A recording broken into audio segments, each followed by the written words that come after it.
What if the Archduke's carriage had smoothly driven away from Sarajevo in June 1914? The world collectively breathes a sigh of relief, believing it narrowly escaped catastrophe. But this wasn't salvation, it was a postponement of a far greater horror. Without the bloody, continent-spanning crucible of World War I, the empires and old orders didn't collapse. Instead, nations like Germany, Britain, and France continued their industrial and technological development, their rivalries simmering beneath a thin veneer of peace. The vital, albeit horrific, lessons of trench warfare, machine guns, and early aviation were not learned on the battlefields of 1914 to 1918. Fast forward to 1935. The world is armed with vastly more sophisticated tools of destruction.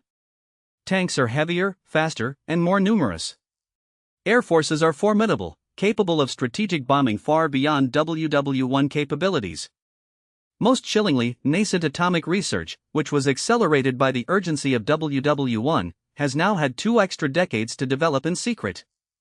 Chemical weapons, perfected without the brutal lessons of early use, are horrifyingly effective.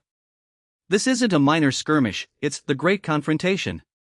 It's a global conflict that dwarfs WW1 in scale and ferocity. Cities are incinerated by primitive atomic devices, not just strategic targets. Chemical attacks blanket entire regions, leading to millions of civilian casualties.